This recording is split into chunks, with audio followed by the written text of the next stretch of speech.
placer de acompañarlos. Oscar, en el Congreso de la República, ¿sabes cuántos proyectos hay para intentar sacar o hacer un octavo retiro de los fondos de AFP? 19 intentos, sin contar los proyectos para retirar los fondos de la ONP. Y uno de ellos es de la bancada de Podemos, que encabeza el congresista José Luna Gálvez. Pero a ver, a estas alturas, luego de tantos retiros, teniendo en cuenta que hay ciudadanos que tienen poca cantidad en este fondo, ¿es oportuno hacer un retiro adicional? Vamos a extenderle la pregunta de inmediato a nuestro invitado, quien ya se encuentra en la cabina de RPP, Sergio de la Piedra, docente de macroeconomía de la Universidad de Lima. Profesor, ¿cómo está? Muy buenos días, Diana. Oscar, buenos días. ¿Cómo está? Buenos días. A ver, en términos generales, ¿qué puede generar este octavo retiro para el aportante puntualmente? Bueno, para el aportante lo que va a generar es una inyección de dinero que no se esperaba, una liquidez que no estaba contemplada, y aquí lo que va a generar es qué hacer con ese dinero, ¿no? La gran decisión del aportante de qué hacer con este dinero que llegó sin esperarse, cómo invertirlo o en todo caso cómo mejor usarlo, ¿no? Y ahí viene el gran dilema, Diana. Y por las experiencias, ¿cómo está? Buenos días. Por las experiencias de los retiros anteriores, ¿en qué es que la población, la ciudadanía invierte, lo gasta en vanidades de repente, en algunos casos, este dinero que finalmente terminaban retirando de su AFP, que empezó obviamente con este tema de la pandemia? Sí, bueno, normalmente la población utiliza, y este dinero, digamos, tiene como intención generar mayor liquidez o poder adquisitivo en las personas, ¿no?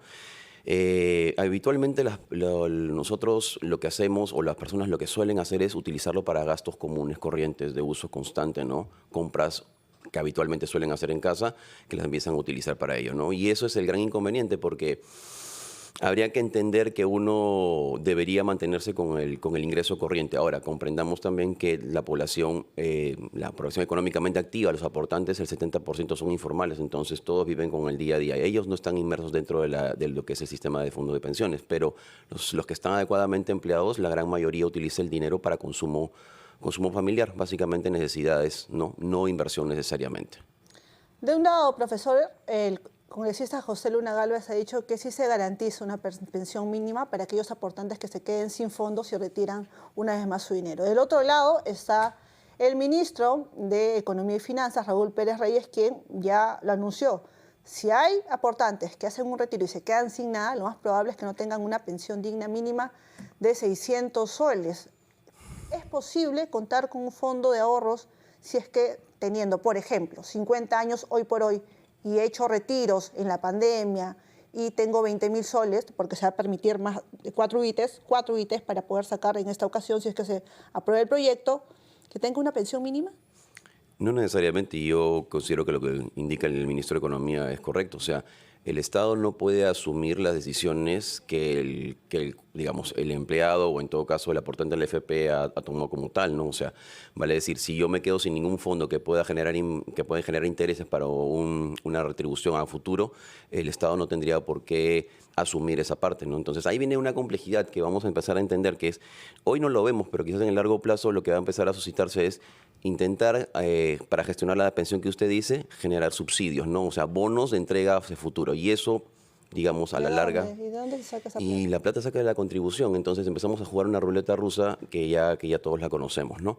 Y entonces, al final de cuentas, las políticas fiscales no se empiezan a cumplir y los estándares y los indicadores empiezan a caer. Entonces empezamos a quizás, y no quisiéramos pensar en ello, a emitir dinero sin fondo a futuro. Y eso es lo que menos queremos que pase, ¿no? Claro, y esto pasa en el sistema privado, pero ahora también se plantea, por ejemplo, el tema de la ONP, o sea, que se retiren fondos de la ONP. ¿Esto es factible? ¿Es posible? Bueno, hay 3 proyectos que se están planteando para ello, ¿no?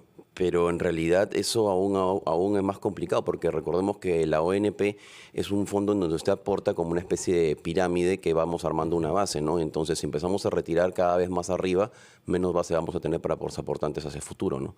Entonces, ahí, por ejemplo, ahí hay un tema que se ha quedado, digamos, sin moverse o en stand-by, porque justamente la complejidad de la ONP es mucho más grave que la que tiene la AFP, ¿no?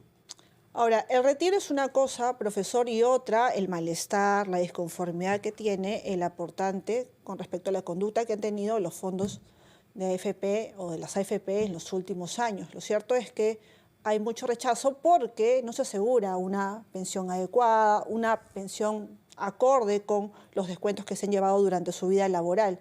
Se planteó, se llevó a cabo en el Congreso, se aprobó la reforma del sistema de pensiones. Sin embargo, no da luces de que esto podría mejorar a largo plazo el beneficio que puede tener un aportante. Sí, es correcto. El tema de las AFPs es que, en todo caso, el dinero, los fondos tienen que ser colocados en acciones rentables, ¿no? En tomas de decisiones rentables. Y el gran inconveniente aquí es que a veces los mercados son muy volátiles. Entonces, controlar los mercados no necesariamente vamos a poderlo hacer. Y ahí lo que vendría a hacer es... Habitualmente nosotros y el planteamiento que nosotros hemos visto es que quizás incrementar un poco más el aporte ayudaría a esto, o sea, a mantener una base más amplia. El inconveniente es que, lógicamente, si ampliamos la base, quitamos liquidez, ¿no? Entonces estamos en un juego de tira y afloja, pero lo que se sugiere es que las AFPs sean un poco más flexibles con esto, quizás en todo caso, ver otros fondos que sean mucho más rentables a largo plazo, pero también nuevamente es lo mismo, ¿no? Las personas quieren la liquidez a corto plazo, no a largo plazo, y ahí viene un inconveniente. Entonces, es cuestión de ponerse de acuerdo, no es tan sencillo, ya tenemos más de 25 años con AFPs, y ese es un problema que siempre ha suscitado entre ambos, ¿no? Uh-huh. ¿Se puede hablar de algún tipo de impacto en el PBI, por ejemplo, cuando hay retiros, en este caso de los fondos de la AFP? ¿Hay algún tipo de impacto? Sí, porque convengamos que el PBI está compuesto de varias variables y una de ellas es el consumo de las familias, y el consumo familiar lo hacen a partir de la liquidez corriente. Si yo habitualmente tengo un salario, un ingreso diario o mensual, dependiendo de cómo sea, pero en todo caso, si me inyectan más dinero, más capital, la idea o lo mejor que podría pasar es que ese dinero lo invierta, ¿de acuerdo? No lo gasta en consumo corriente.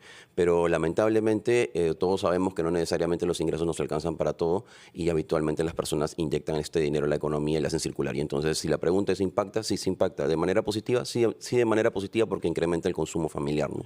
La propuesta todavía está en la Comisión de Economía y Finanzas, también tiene que ver la Comisión de Trabajo, pero digamos, de aprobarse esta medida, profesor, ¿qué se le recomienda a aquellas personas que hagan el retiro?